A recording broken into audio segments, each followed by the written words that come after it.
कभी सोचा है कि हमारी दुनिया ऐसी क्यों है जैसी आज है? तो आज हम इसी सवाल की गहराई में उतरेंगे। हम देखेंगे कि कैसे इतिहास में लिए गए कुछ फैसलों और कुछ बिल्कुल नए क्रांतिकारी विचारों ने हमारी दुनिया को ये शक्ल दी है और कैसे शायद इसे एक बेहतर रूप भी दिया जा सकता है। तो चलिए शुरुआत एक ऐसे विचार से करते हैं जो शायद थोड़ा चौंकाने वाला लगे कि आज हम दुनिया में जितने भी सीमा विवाद देखते हैं, जितने भी युद्ध देखते हैं, उनकी जड़ें 100 साल से भी पहले कुछ लोगों के एक बंद कमरे में बैठकर नक्शे पर खींची गई लकीरों में हैं। जी हां, आज के बड़े बड़े संघर्ष असल में उन पुराने फैसलों का ही नतीजा हैं। तो इस पूरे विषय को हम कैसे समझने वाले हैं, ये रहा हमारा रोड मैप। सबसे पहले हम देखेंगे कि ये समस्या शुरू कहां से हुई, फिर देखेंगे कि आज ये किस रूप में हमारे सामने है, और आखिर में हमें एक बिल्कुल अलग एक क्रांतिकारी विकल्प के बारे में बात करेंगे। तो चलिए समय में थोड़ा पीछे चलते हैं, 20वीं सदी की शुरुआत में। जरा सोचिए, एक विशाल ऑटोमन साम्राज्य है जो ढह रहा है और यूरोप की बड़ी बड़ी ताकतें एक शतरंज की बिसात पर खड़ी हैं।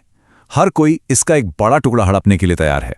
तो देखिए, पहले विश्व युद्ध के दौरान ब्रिटेन ने एक ही जमीन के लिए 3 बड़े बड़े और एक दूसरे से बिल्कुल अलग वादे कर दिए।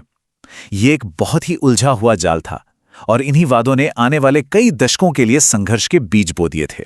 इस बात में जो चीज सबसे ज्यादा चौंकाती है वो है इस नई व्यवस्था को बनाने वालों का खुलापन।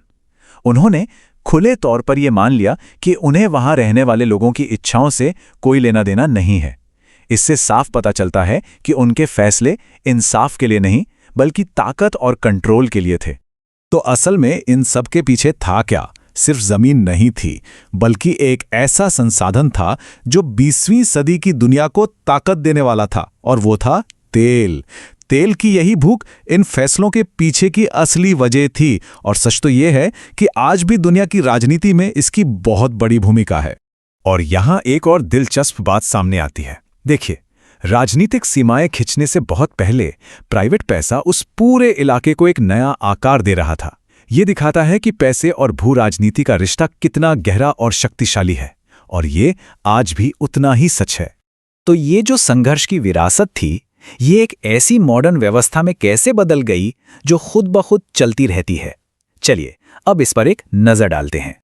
अब ये आंकड़े देखिए, ये सचमुच हैरान कर देने वाले हैं। अकेले अमेरिका का जो मिलिट्री पे खर्चा है वो पूरी दुनिया के खर्चे का लगभग 40% है। मतलब अगले 10 देशों को मिला भी लें तो भी अमेरिका का खर्चा उनसे ज्यादा है। जरा सोचिए, इतनी बड़ी रकम। तो सवाल ये उठता है कि आखिर इतना पैसा जा कहां रहा है? पता है, खुद राष्ट्रपति आइजनहावर ने, जो राष्ट्रपति बनने से पहले एक जनरल थे, इस सिस्टम के बारे में चेतावनी दी थी। उन्होंने इसे मिलिट्री इंडस्ट्रियल कॉम्प्लेक्स कहा था। ये पैसे और असर का एक ऐसा पक्का घेरा है जो मिलिट्री पॉलिसी को चलाता है, और इसकी ताकत आज भी कम नहीं हुई है। इसे एक घूमने वाले दरवाजे की तरह समझिए। कांग्रेस सेना को पैसा देती है, सेना हथियार बनाने वाली कंपनियों से सामान खरीदती है, और फिर वही कंपनियां उस पैसे का इस्तेमाल और ज्यादा फंड पाने के लिए कांग्रेस में लॉबिंग करने में करती हैं। ये एक ऐसा चक्र है जो कभी खत्म नहीं होता, और कुछ खास लोगों को तो अमीर बनाता है, लेकिन बाकी दुनिया को इसकी कीमत चुकानी पड़ती है। तो ये सब हमें एक बहुत ही बुनियादी सवाल पर ले आता है, क्या हम इस चक्र को तोड़ सकते हैं? अगर मौजूदा सिस्टम की बुनियाद ही ऐसी है तो क्या इसे बदलना मुमकिन है? इस पर एक पल के लिए सोचना तो बनता है। तो क्या कोई दूसरा रास्ता है? क्या हम एक बेहतर दुनिया की कल्पना कर सकते हैं? चलिए अब इसी सवाल के एक बहुत ही व्यापक और क्रांतिकारी जवाब को समझने की कोशिश करते हैं। प्राउड यानी कि प्रोग्रेसिव यूटिलाइजेशन थ्योरी एक पूरे बदलाव का प्रस्ताव रखती है। ये सिर्फ कोई और थ्योरी नहीं है, बल्कि ये एक पूरी नई संरचना के जरिए दुनिया की समस्याओं को सुलझाने और सार्वभौमिकता लाने का एक खाका है। क्या इसके बारे में और जानने की उत्सुकता हो रही है? देखिए, इस प्रस्तावित विश्व सरकार की नींव इन 4 जरूरी स्तंभों पर टिकी है। आप इन्हें एक नई और ज्यादा न्यायपूर्ण दुनिया को संभालने वाले 4 पिलर्स की तरह सोच सकते हैं। और सत्ता का गलत इस्तेमाल ना हो, इसके लिए प्राउड एक 2 सदनीय विधानमंडल का प्रस्ताव देता है। ये एक बहुत ही सरल लेकिन दमदार विचार है। ये पक्का करता है कि दुनिया के कानून बनाने में बड़े और छोटे दोनों तरह के देशों की बराबर आवाज हो। तो ठीक है, अब उस अर्थव्यवस्था के बारे में बात करते हैं जो इस नई दुनिया की संरचना को सपोर्ट करेगी। प्राउड एक ऐसी इकोनॉमी की कल्पना कैसे करता है जो सिर्फ कुछ लोगों के लिए नहीं बल्कि सभी के लिए काम करे? प्राउड का जो मुख्य आर्थिक विचार है वो सचमुच क्रांतिकारी है। ये कहता है कि मौजूदा देशों की सीमाओं की जगह आत्मनिर्भर सामाजिक आर्थिक इकाइयां बनाई जाएं। सोचिए, एक ऐसी दुनिया की कल्पना कीजिए जो राजनीतिक लकीरों से नहीं बल्कि एक जैसी समस्याओं और उनके साझा समाधानों से जुड़ी हो। ये जो आर्थिक सिस्टम है, इसे गरीबी और शोषण को जड़ से खत्म करने के लिए बनाया गया है। इसमें सहकारी मैनेजमेंट और सही तरीके से बंटवाने को प्राथमिकता दी जाती है, ताकि एक ऐसी दुनिया बनाई जा सके जहां हर किसी के पास उसकी जरूरत की हर चीज मौजूद हो। अब आते हैं प्राउड के सबसे अनोखे और शायद सबसे जरूरी पहलू पर।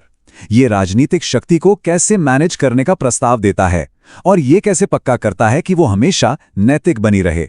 इस पूरे सिस्टम के केंद्र में एक नए तरह का लीडर है, सद्विप्र। ये कोई आम राजनेता नहीं है, ये आध्यात्मिक क्रांतिकारी हैं जिनका काम समाज को सही रास्ता दिखाना और भ्रष्टाचार को रोकना है। ये 3 लेवल का स्ट्रक्चर एक तरह से चेक्स और बैलेंस का सिस्टम बनाता है। मतलब एक चुनी हुई सरकार, एक नैतिक निगरानी बोर्ड और आदर्श नागरिक बनाने के लिए एक संगठन, इन तीनों के बीच एक बहुत ही अच्छा संतुलन बनाया गया है।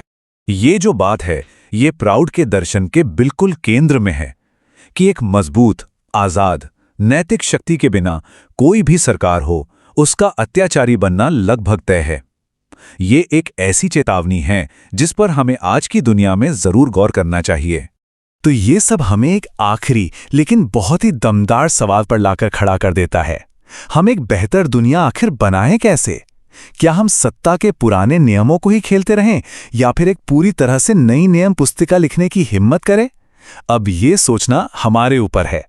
और हां, अगर ये विचार एक ऐसी दुनिया की तस्वीर दिखाते हैं जहां सबके लिए खुशी और न्याय हो, तो प्राउड के बारे में और जानने के रास्ते खुले हैं। प्राउड स्टडी सर्कल है और सद्विप्रा मूवमेंट का YouTube चैनल भी है, जहां इन विचारों को और गहराई से समझा जा सकता है।